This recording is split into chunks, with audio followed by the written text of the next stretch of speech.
Bien, amigos, bienvenidos, como siempre, una vez más a nuestro podcast de todos los mediodías.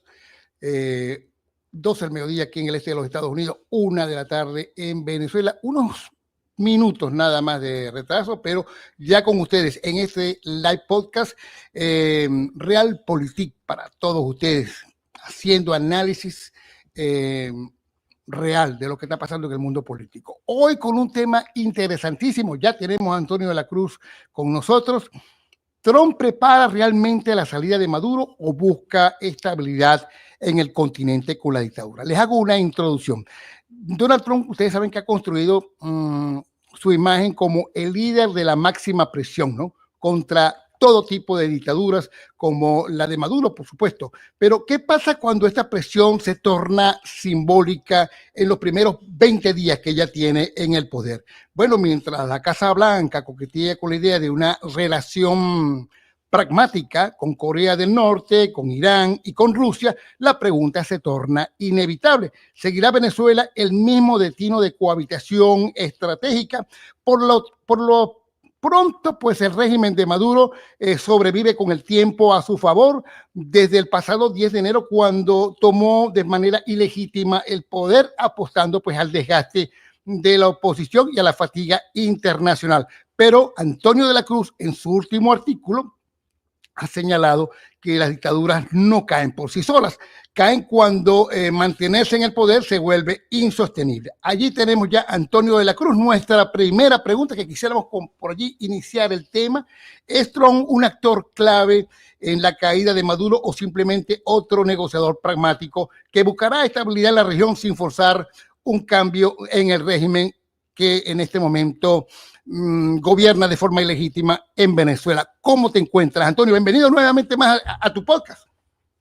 Muchas gracias, Damaso. Un gran placer estar de nuevo con nuestros seguidores en este podcast de Realpolitik, que por cierto, nos pueden seguir también por YouTube en el canal de Damaso por ahora, hasta la próxima vez que podamos también verlo. El canal se llama Venezuela USA, por allí estamos en este momento. En la próxima semana ya también estaremos de manera simultánea en el canal de Antonio de la Cruz por YouTube, ¿no? Entonces, también nos pueden ver por Instagram. Entonces, actualmente sí pueden usar el canal de Instagram también de Damaso Jiménez. ¿Qué ocurre? ¿Es Donald Trump un factor fundamental para la estabilidad o la salida de Maduro? Por supuesto, es el fundamento principal para que eso ocurra en los dos sentidos. Porque Donald Trump ha determinado que este periodo de estos 4 años son para establecer toda una línea de acción donde America First, todos los elementos para Estados Unidos primero. Y eso tiene una serie de connotaciones en términos de cómo él entiende esas relaciones con el resto del mundo. Porque como hoy Estados Unidos, después de la globalización y después de la caída del muro de Berlín y de las situaciones que se han vivido en la guerra Ucrania-Rusia y la misma China después del COVID, ¿verdad? Estados Unidos hoy está en una posición de líder que tiene todas para poder generar la presión para que los países de una manera bilateral tengan que aceptar la línea que Trump marque. ¿En qué sentido? Lo vimos en Colombia. Colombia lo vimos con Petro cuando él decidió expatriar o deportar a los que estaban en condiciones no legales en Estados Unidos, y Petro creyó que podía retar esa posición de Trump y resulta que ya vimos sus consecuencias. Tuvo que aceptar. Lo vimos con México, lo vimos con Canadá, donde Trump ha planteado una serie de condiciones para poder lograr que se dé de acuerdo a su forma de cómo interpreta él esa línea que es la migración, que es lo que llama él el eje de seguridad interna. Entonces, y es donde él básicamente considera que la entrada de las drogas, ¿verdad?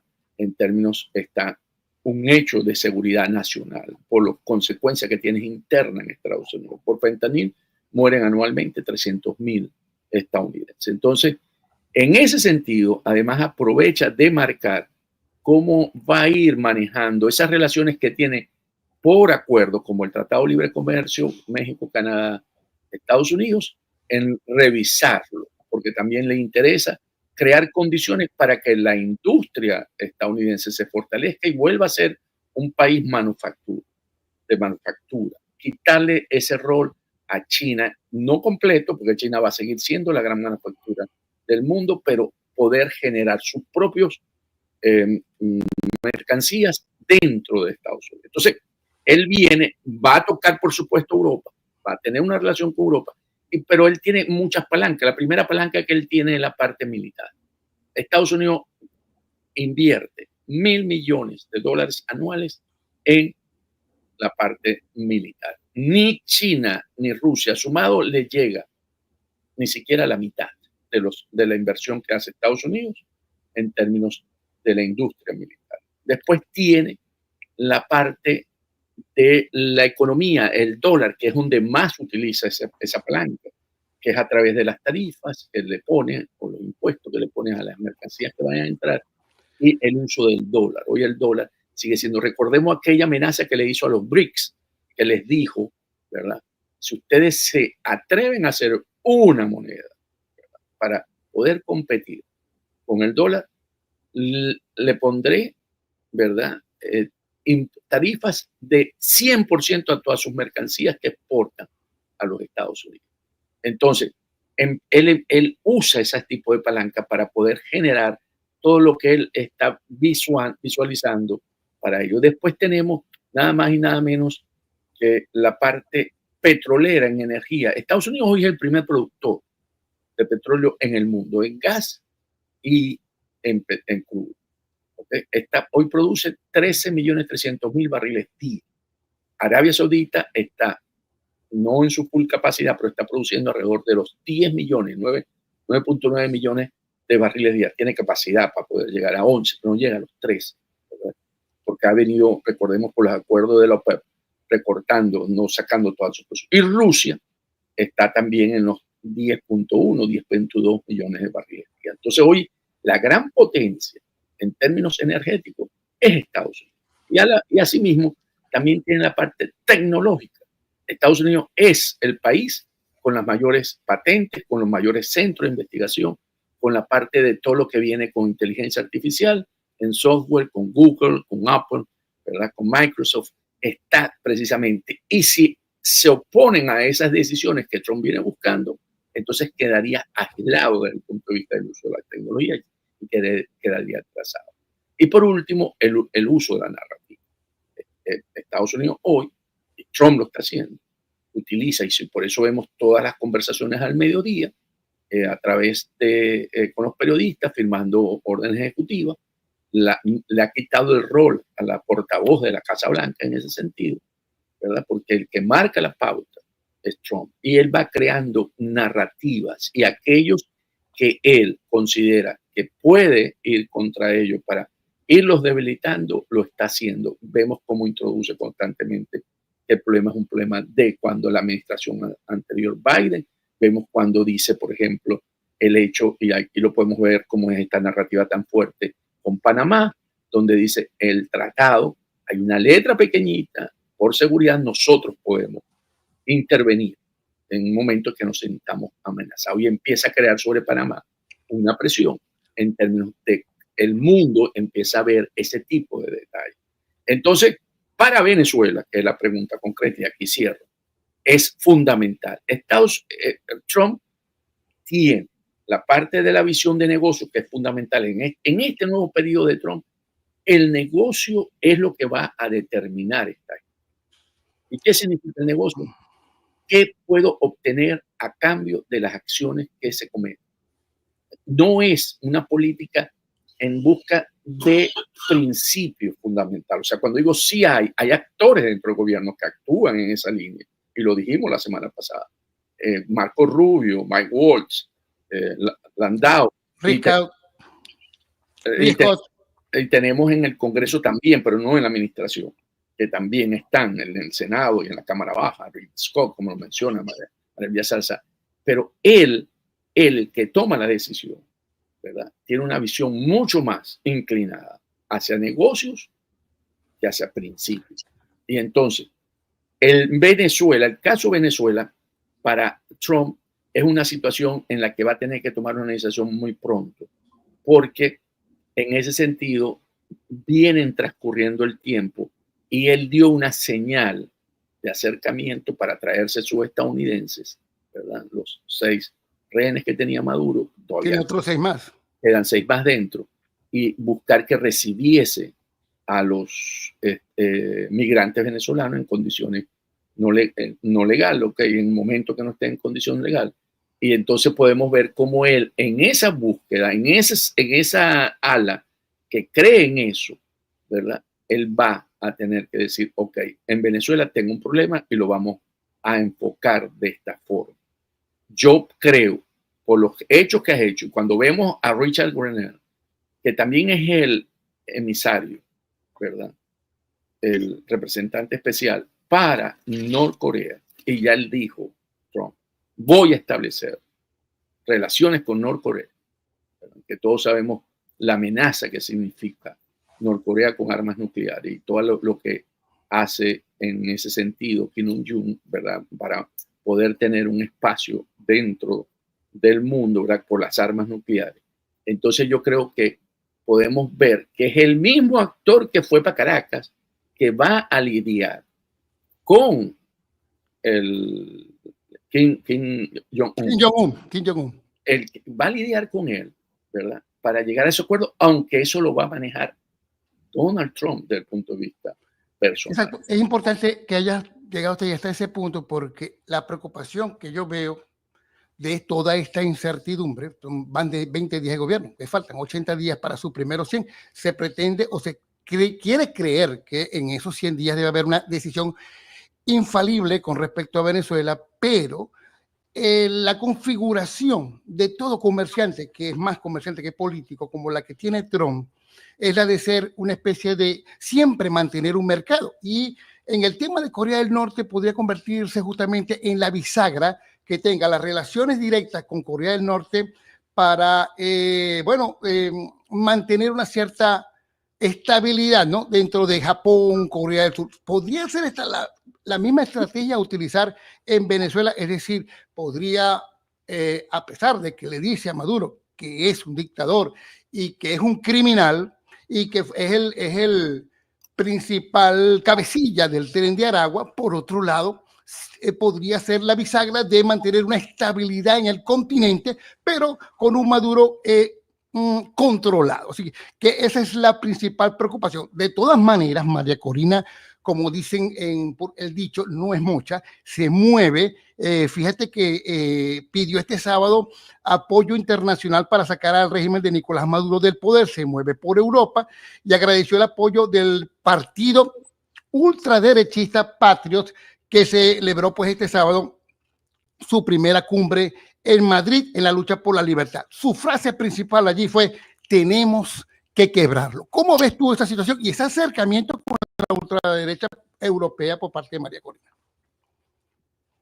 Cuando yo señalo lo de Kim Jong-un, lo que quiero mostrar ahí, que para Trump lidiar, vamos a ponerlo así, o negociar, o conversar, o llegar a acuerdos con dictadores no es problema. Ese es básicamente el elemento que aporto ahí. O sea, una de las dictaduras más fuertes, ¿verdad?, en el mundo es Corea del Norte. Corea del Norte es, si nosotros debemos poner una escala de 1 a 10, donde 10 es la más fuerte, es Corea del Norte. Venezuela todavía no está en esa escala de 10, está por debajo de 10. O sea, Venezuela puede estar hoy en 7, 8, pero Corea del Norte es 10.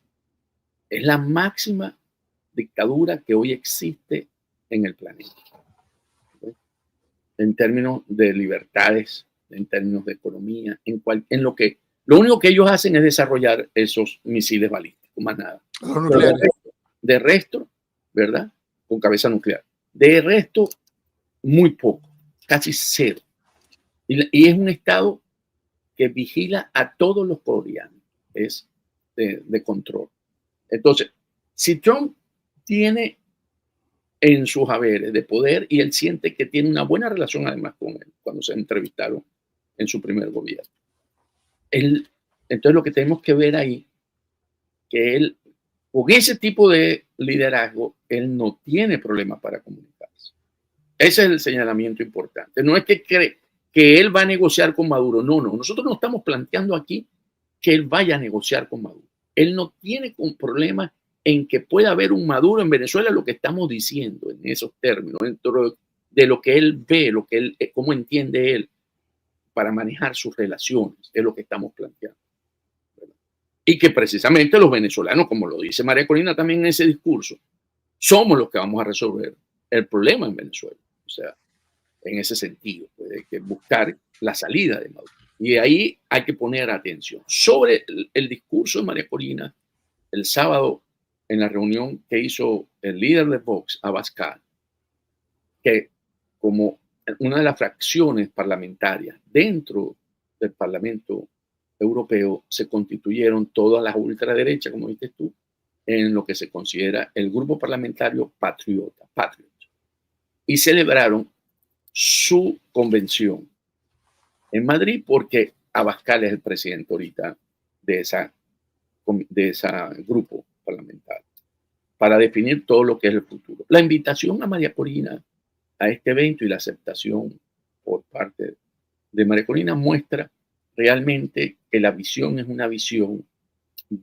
en Venezuela por la libertad, por la democracia, por los valores fundamentales de lo que hoy existe en esa lucha, enfrentamiento entre lo que es la cultura esa woke, que se desarrolla muy fuerte, o la globalización, y la cultura que es mucho más cerca de los valores de la familia, de ley y orden, de lo que significa un patriota. Que sería la que acompaña a Trump en MAGA, ¿no?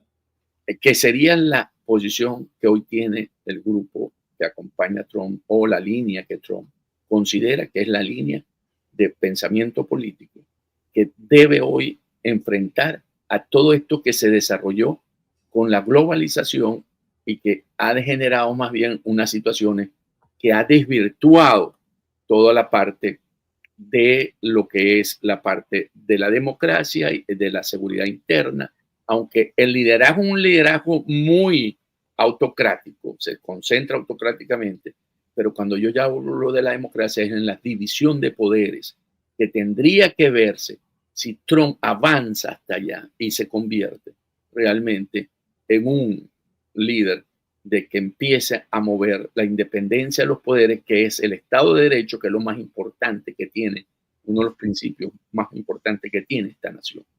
Porque aquí, ante la ley, todos tenemos, nadie está por encima de la ley. Y eso es uno de los elementos más importantes, esa división de poderes. Ahí tendríamos que poner ahorita en observación, pero lo demás, lo que significa la familia, todo lo que es la empresa privada, todo lo que significa la parte de la economía de mercado, ¿verdad? Aunque hay medidas proteccionistas en este momento y puede salir alguien, pero eso no es el mercado, es cierto, pero es un momento porque la globalización de los mercados ha llevado toda la manufactura a China y a India y otros países, dejando en Estados Unidos una situación en la que sectores, por ejemplo, del acero, sectores de algunos productos agrícolas han sido afectados porque se producen o en México, se produce la parte automotriz, por ejemplo, también ha sido muy afectada. Entonces, es una búsqueda a que dentro de la frontera de este país se pueda volver a tener el progreso y la prosperidad de hace 30, 40 años, que podíamos tener seguridad en términos de que el pueblo estadounidense tenía progreso y tenía estabilidad, aquello que se considera el sueño americano, que todavía uno lo ve aquí con extranjeros, cómo llegan y en el tiempo van creciendo, compran su casa, compran su vehículo, tienen sus hijos, pero en la clase media, en la clase baja de los Estados Unidos, cuando uno lo ve, ese sueño americano ha perdido su posibilidad. Mira, Antonio, estábamos hablando del tema de María Corina. Mira cómo se está moviendo, ¿no? Quizás no hay ese canal de información importante, que también se critica a Trump. Trump de repente, bueno, como tú bien lo has señalado, le ha quitado protagonismo a su secretaria de prensa. Es el mismo Trump el que informa. Y en el momento que está generando, toma a todo el mundo por sorpresa, ¿no? Pero hay sectores de María Corina, donde se ha filtrado la información, de que se mantienen las relaciones con Trump, con el equipo de Trump. De hecho, María Corina fue la primera en decir, tuve 2 reuniones con Grinell. Todo parece indicar, según esa narrativa, ¿no? Que, bueno, que se están llevando a cabo los planes y que por debajo hay una negociación, inclusive donde ya se están, posiblemente haya un pronunciamiento dentro en los próximos, una semana, 10 días. ¿Qué crees tú de ese tipo de información que se ha venido manejando? Yo no la conozco, eso que tú estás señalando, sin embargo, no tengo dudas de que el equipo de María Corina Machado está interactuando con los equipos de Donald Trump, porque Grenell tiene esa personalidad. Grenell, para dar un poco de elementos sobre él, es una persona que estuvo como embajador en Alemania, Richard Grenell, en el primer gobierno de Donald Trump. Es una persona de que estuvo también trabajando en el conflicto Serbia-Kosovo. ¿Okay? Allí no salió bien porque no logró ningún acuerdo y más bien las personas el grupo que salió salió mejor fue Serbia, ¿verdad? Teniendo Kosovo una democracia, ¿verdad? Entonces ahí no fue positivo. Después él interactuó cuando hubo el vacío de la CIA, ocupó esa silla por 3 meses también. Estoy hablando siempre en el primer periodo de Trump. Y entonces ahora él viene y entonces tiene una relación porque él aparecía constantemente en los canales de Fox y él aspiraba a ser el secretario de Estado en esta administración. Esto sí lo escucho en la ciudad, de que un hearing de Grenell no es fácil, porque ha estado metido, o sea, cuando yo digo un hearing es cuando te confirma el Congreso, el Senado, para que ocupes el cargo. Porque aquí, como ustedes saben, los secretarios son ratificados, los escoge por supuesto el presidente, pero son ratificados y aprobados por el Senado, la comisión, en el FLU. Tiene que ir a la comisión y después ir al FLU. Entonces, ¿qué ocurre? Que Grenell pareciese, por lo que he escuchado, que no podría pasar esa confirmación en el Senado, porque tiene en esos puestos en los que ha estado también haciendo relaciones públicas, y aquí no en términos representando países, tiene negocios en Serbia, en Turquía, ¿verdad? Y conseguí un dato por ahí cuando investigué esto que tiene relación con el yerno, con Kushner, porque también él está en el mundo de desarrollo inmobiliario y tienen negocios en Turquía, creo, algunos. Entonces, cuando tú ves también ese perfil de Grenell, o sea, es un hombre totalmente que ha estado también interactuando en situaciones de conflicto y los resultados no son necesariamente lo más inclinados hacia que la democracia prevalezca como un valor. Entonces, aquí lo que yo podría interpretarlo por lo que tú dices es que haya conversaciones con la administración, por supuesto, con el Departamento de Estado, con el Consejo de Seguridad Nacional, con el Congreso, pero también con Grenell, porque él es alguien que conversa. En Alemania conversaba con todos los sectores cuando fue embajador. Entonces, desde la ultraderecha hasta los socialistas, Partido Socialista Alemán.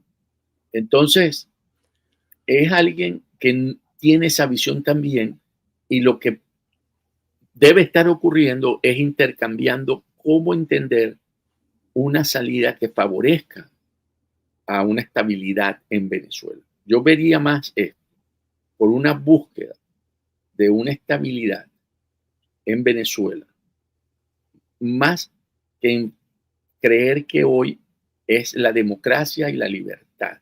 O sea, yo hoy, por todo lo que estoy aquí analizando, lo estoy viendo más que Trump iría más por una salida de estabilidad en Venezuela, que es que democracia y libertad.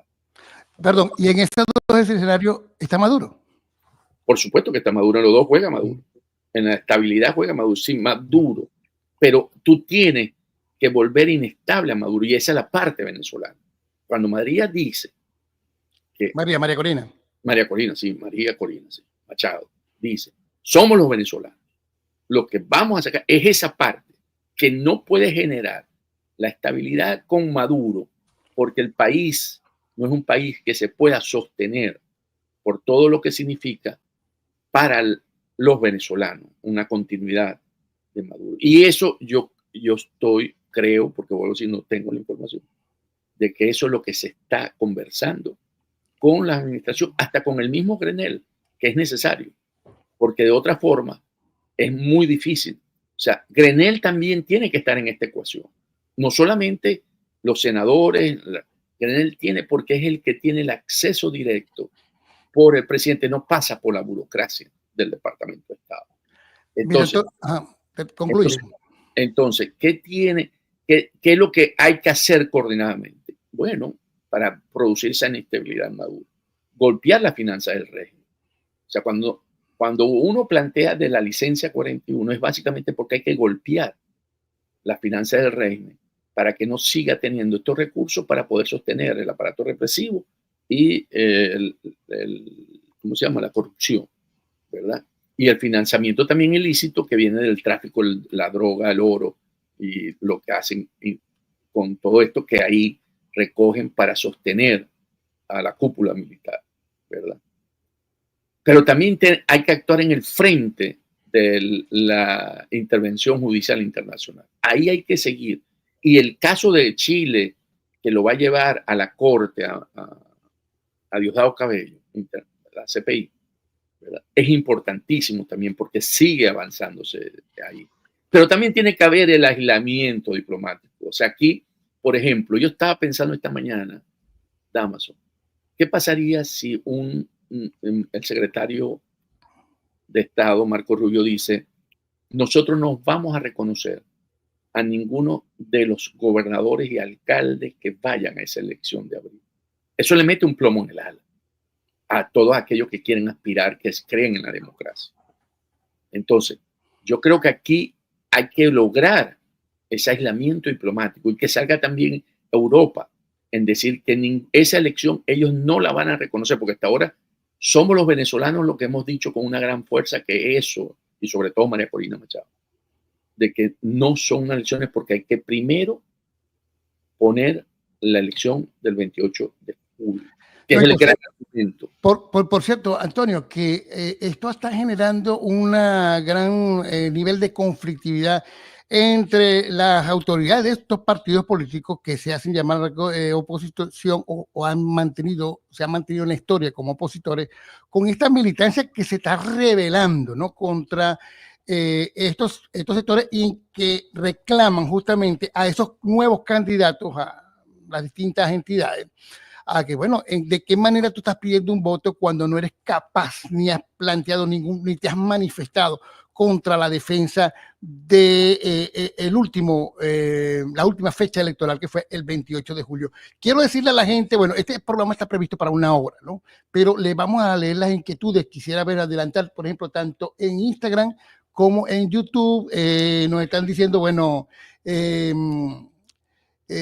aquí nos está escribiendo Reina Ávila 1234. Marco Rubio ha dicho que no ve ningún cambio en Venezuela en estos meses antes de diciembre. Y nuestro amigo y Delgado 2012 dice, Dios mío, Antonio La Cruz tiene una paila de gallitos en la cabeza. ¿Dónde quedó lo que escribió este sábado?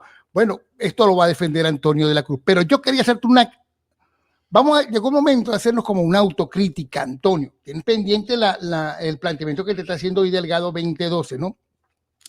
Si el régimen de Maduro perdió las elecciones el 28 de julio del 2024, ¿no? Pero sigue en el poder. Ya prácticamente, ya vamos para 6 meses, ¿no? Medio año ya.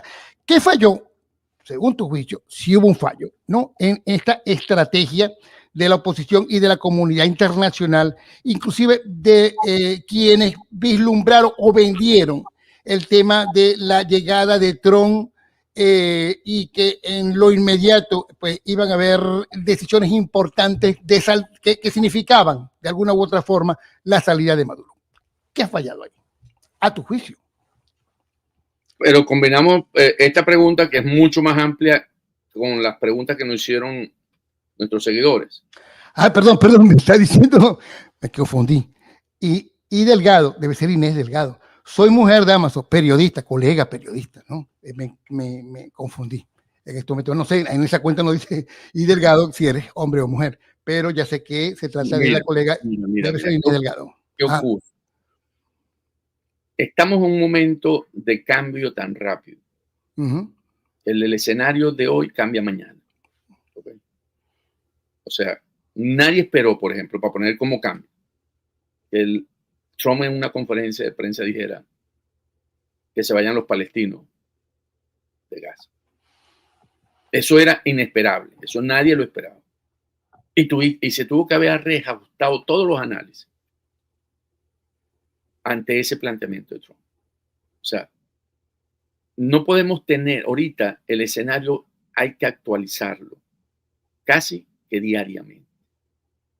O sea, cuando Trump anuncia que va al acuerdo con Corea, que él quiere, lo va a lograr, y tú conectas que el enviado es el mismo, tú tienes que ajustar el escenario en ese momento. Y hay un ajuste y decir, ok, ¿qué implica esto? Y por eso lo que dije, lo que yo quería señalar es que no tiene problema en relacionarse con dictadores de la calaña, pues es una calaña, de la calaña de que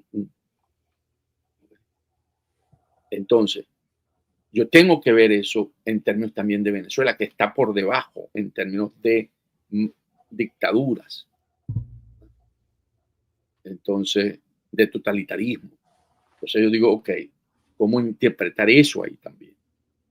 Porque no puedo aislarlo, porque es en la misma persona, el mismo Trump. Y entonces, por eso hago una revisión. Y una revisión para plantearla, no es porque es el escenario definitivo, sino que son los elementos que están, como estamos hablando de realpolitik, es plantear los eventos y cómo manejarlo desde el punto de vista de la realpolitik. Ese es el enfoque. O sea, no es un discurso, nosotros no estamos aquí en un discurso político, que es otra manera de enfocarlo. ¿Okay? En mis escritos, que lo señalaron. Yo creo que ya se refiere a cuando dices cómo hacer insostenible la permanencia de Maduro. Lo conversamos ahorita cuando dije que había que golpear la finanza del régimen, había que hacer una intervención judicial, eso lo estamos conversando, que eso es lo que tenemos que hacer los venezolanos y que es lo que se está coordinando seguramente con la administración. O sea, el hecho de que nosotros planteemos los escenarios no quiere decir que estamos diciendo que Maduro va a quedarse. Hay una probabilidad, porque los escenarios tienen probabilidades. Entonces, vuelvo a tu pregunta ahora, que es mucho más amplia. ¿Qué fue lo que pudo haber ocurrido, me dijiste, con el 28 de julio? Me lo planteaste así, ¿qué fue lo que ¿Qué falló en la estrategia hasta este momento? ¿Qué ha fallado en la estrategia hasta este momento? ¿Qué falló? No es una falla, para mí como estamos hablando, es un constante movimiento. ¿Y qué pasó? Que hasta el 28 de julio, ¿verdad? El enfoque es un enfoque electoral, donde se alineó todo electoralmente, también en la comunidad internacional, para lograr el triunfo y demostrarlo, que fue el gran triunfo. No solamente fue la victoria, fue la demostración de ese triunfo. Ese es el gran hecho de ese momento. Porque si no lo hubiéramos demostrado, estaría hoy Maduro reconocido por la comunidad internacional. Entonces, ¿qué ocurre? Que ante ese hecho, Maduro se atrinchera Y recordemos que en ese movimiento electoral nos acompañó Brasil y Colombia, 2 aliados de Maduro. Porque para no tener el efecto de que fuera solamente Estados Unidos, acompañaron 2 aliados de Maduro en ese enfoque, en esa manera de poder lograr el poder. Porque aquí es la lucha por el poder. Aquí no es que estamos jugando barajas y gané o tú perdiste y no. Esto no es un juego de béisbol, esto no es un partido. Es una lucha por el poder. Y en esa lucha por el poder, desde el punto de vista electoral, se hicieron las coordinaciones. ¿Qué ocurre?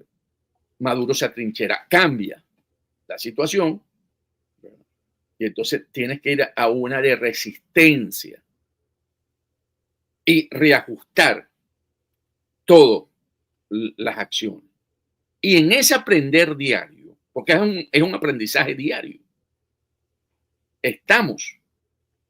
gana Trump, es cierto, pero nosotros teníamos, ¿cuál es la premisa de Trump? La premisa de Trump es la máxima presión, que fue la que usó en el primer gobierno. En la primera gestión. ¿Verdad? Y lo vimos actuar con Colombia. ¿Verdad? A Colombia le aplicó máxima presión. A México y a Canadá también. Ajá, le aplica. Entonces tú dices, ok, va con Venezuela con máxima presión. Pero resulta que no vemos ese mismo, por ahora, comportamiento. Manda un emisario. O va un emisario. O manda, porque si no, no hubiera ido. Manda un emisario. Y vemos cuando viene Netanyahu para acá, ahorita, esta semana. Aquí es Washington. Y le mete máxima presión a Irán. Dice, vuelve todo. Toda la presión que tuvo Irán en el primer gobierno la tiene ahorita. Porque su aliado es Israel. Y no quieren que Irán desarrolle la bomba, porque parece que está a días. No, y disculpa, este inciso, pero también le ha dado máxima presión a Ucrania. Entonces, pero lo metió hasta en los facts. O sea, eso de que no, agarró máxima presión para Irán. Entonces, ok. O sea, la herramienta, como se le dice aquí, existe, está ahí, la sabe usar. No lo usó para Venezuela, porque él pudo usar máxima presión. No renueva la licencia, dice lo que tiene que decir, le cancela a todo el mundo, como yo lo que siempre he dicho, debió haber, pudo, todavía tiene chance, porque viene el otro, no, todavía tiene chance, de usar la estrategia colombiana, vamos a llamarla así, o Petro. A Petro dijo, todo tu gabinete, todo tu producto que venga para acá, 25% de, ¿verdad?, de impuestos. Todo lo de tu gabinete y todos los familiares le quitamos las visas y todo, le congelamos, o sea, le metió máxima presión. Y todo el mundo lo llamó a Petro, y yo, tú lo que estás loco. Y ¡pum! Y tuvo que aflojar Petro. Eso lo puede hacer con Venezuela, sencillito. Han hecho la presión, pero no masivamente, no como lo hizo con Colombia. Entonces, no ha fallado nada, o sea, tú dices, ¿qué pudo haber fallado con Trump? No, lo que pudo haber fallado, lo que puede estar faltando, no fallando, faltando con Trump, es que él tome esa decisión que estamos hablando. Que él diga, en Venezuela es una cuestión, está aplicada la presión, porque las licencias son una excepción, no suena coherente. Si tú le tienes una presión a Venezuela, pues tiene sancionados, tiene la parte todavía del Banco Central, el oro, tiene la parte de, ¿cómo se llama? Nirven. Esas sanciones siguen. Entonces resulta, pero aquí hay una excepción. Eso como que no está dentro de lo que es el cuerpo completo de lo que son la máxima presión. Él lo puede hacer totalmente. Estoy de acuerdo en que se puede ejecutar, pero nos toca, vuelvo a insistir, lo ha dicho María Corina, a los venezolanos convencer a todo lo que es la administración, y ella lo está haciendo, no, cuando digo los venezolanos, es dentro y fuera, porque los venezolanos dentro tenemos que también hacer la parte de la resistencia, porque pasamos a un nivel ahora de resistencia sostenida. Y eso lo hablamos en un programa, en resistencia. Resistencia puede ir, mira, desde brazos caídos, hay muchas, okay, esas no se dicen, pero hay muchas formas. en cuanto a hacer una resistencia por la lucha no violenta, porque es el camino que María Corina considera que es como llegar al final, ¿verdad? Que ella habla hasta el final, es a través de la lucha no violenta. Entonces, en eso estamos, y por supuesto, el elemento más importante es quebrar la cohesión de las Fuerzas Armadas, que hasta ahora no ha podido, no se ha dado. Porque todo el mundo sabe que es partícipe de todo esto. No solamente es caparazón, es cabeza de este cartel. Sí, es cierto.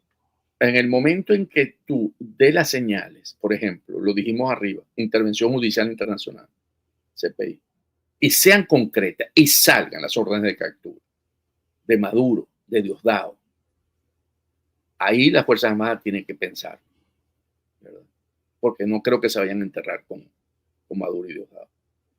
Porque fíjate, y no venía a colación de la pregunta, pero mira, le han dado durísimo, bueno, al tema criminal por todas partes, me parece bien, del tema del Tren de Aragua. Inclusive la misma María Corina ha dicho, mira, la cabeza del Tren de Aragua es Maduro. Pero no han atacado a los militares ni con el pétalo de una rosa, porque los militares tienen familiares con grandes negocios aquí en los Estados Unidos. Se está lavando dinero con muchos negocios, ¿entiendes? De distinta índole, nocturnos, artistas, todo eso. Y no vemos ninguna manifestación en torno a esto. Mira, ya nos está escribiendo la gente en este momento. Quería ver si podíamos dejar algunos de estas inquietudes en el aire. Antonio, dice Reina Ávila, las elecciones se están convocando para el 27 de abril. Se está refiriendo a las locales, a las regionales.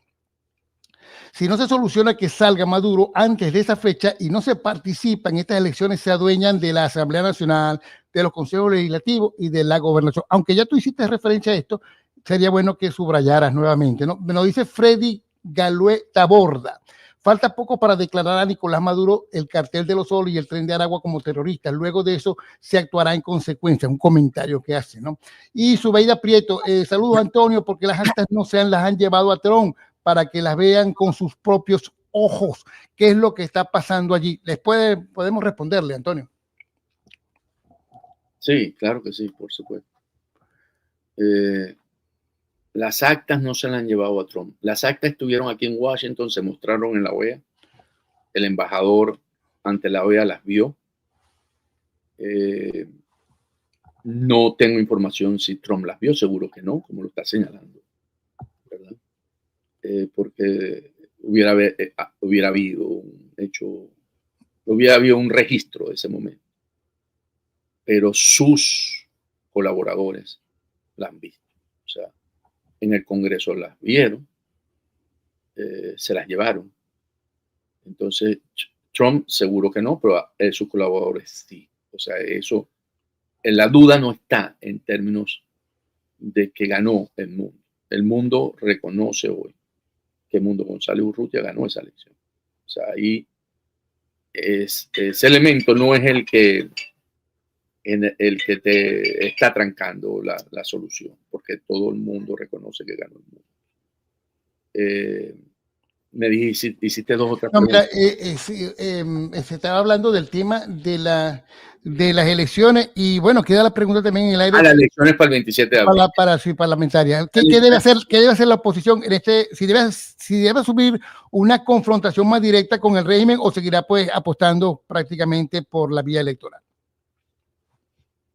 María Corina Machado definió ya y lo han definido otros dirigentes, otros líderes del Comando Venezuela, aunque estaban reunidos para discutir eso y salieron que posiblemente iban a participar, y que hay que primero reconocer el triunfo del 28 de julio. Yo no puedo ir a otra elección sin reconocer el 28 de julio, pasar por debajo de la mesa el 28 de julio, obviarlo para poder seguir y que coexistiendo con el régimen, porque no lo vamos a sacar. Es una barrera que nos estamos colocando nosotros mismos.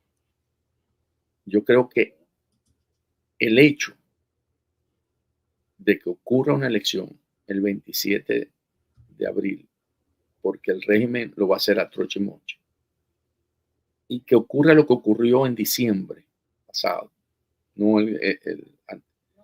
sobre el referéndum de Guyana, ¿verdad? Recordemos que hubo ese referéndum para que le autorizara a poder tener la buena pro, vamos a llamarla así, para una intervención, una lucha contra Guyana. Eso todo el mundo se dio cuenta que ahí no había sino 4 pelagatos. Los dirigentes de estos que quieren participar el 27 de abril no tienen pueblo. Sería su último acto, vamos a llamarlo así, de suicidio colectivo. Si quedan reducidos, muy reducidos ese grupo de dirigentes, en la que cree que participando puedan complacer al dictador, pero le dan la espalda al pueblo, ellos van a quedar vacíos del pueblo. No va a haber. Ese acto, por eso yo digo que aquí es importante que también la comunidad internacional descalifique ese acto como un acto que no va a ser reconocido, porque a esos dirigentes les van a quedar debiéndole ellos más bien al pueblo, no van a tener como capital, viéndolo como un capital, ¿okay? Como capital político, ellos van a quedar debiéndole, van a ser menos, ¿verdad? Entonces, yo creo que no se debe participar si no hay reconocimiento del 28 de julio. ¿Por qué, Antonio? ¿Por qué la mayoría de estos líderes opositores no han sido sancionados? La mayoría de ellos tienen intereses aquí en los Estados Unidos. Eso es algo que podría suceder si se usa la política de máxima presión. En una política de máxima presión, ese es porque está sosteniendo a Maduro. Así como decimos que Chevron le da financiamiento y todos los demás, ¿verdad? Petroleras que están allá, Repsol, para no que digan contra, no, Repsol, Eni, ¿cómo se llama? Sargent 3, ¿verdad? Que se lleva el asfalto, que hubo un trabajo que hizo el Miami Herald muy interesante, si lo pueden ver, búsquenlo, sobre la relación de Sargent 3 y por qué se está dando estas reuniones a través de Richard Grenell. Está en la línea esa de los negocios. Esto también sucede con los que le dan oxígeno, o sea, que es oxígeno financiero, lo que le dan oxígeno político.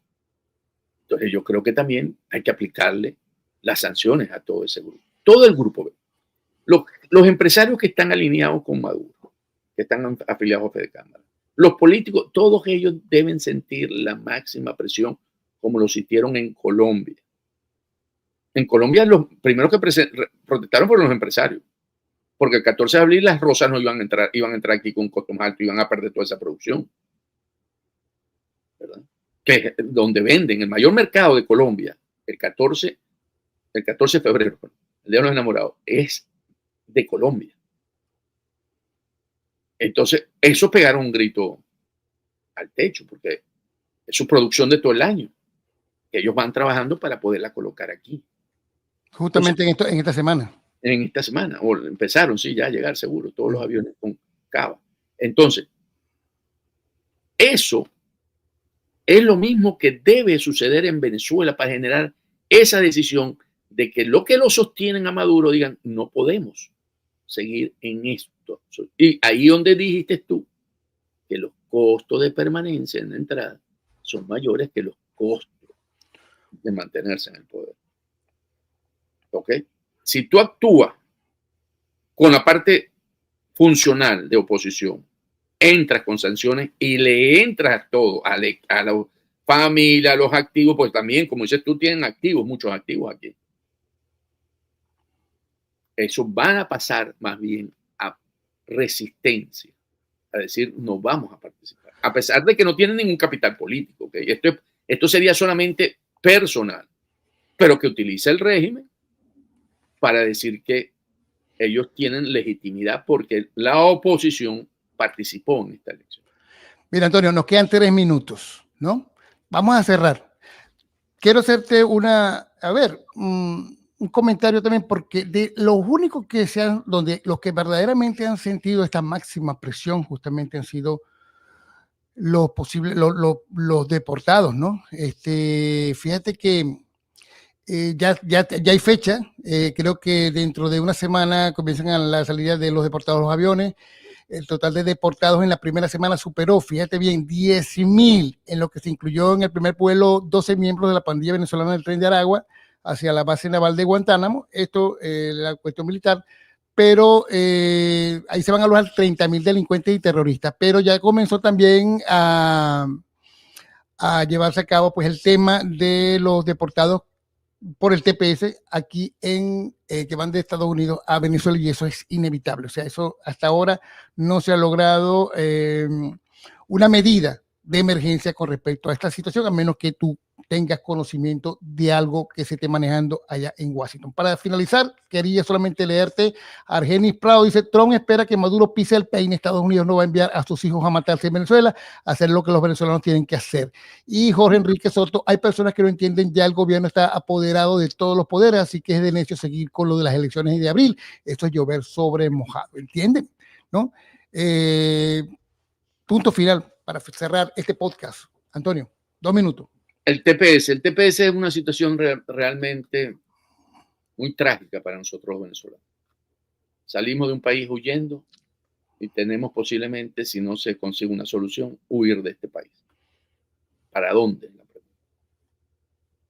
Porque al no renovar el TPS, después creo que es el 5 o 7 de abril, el primer grupo que está en esa condición, que dicen que son 300.000, queda indocumentado en este país.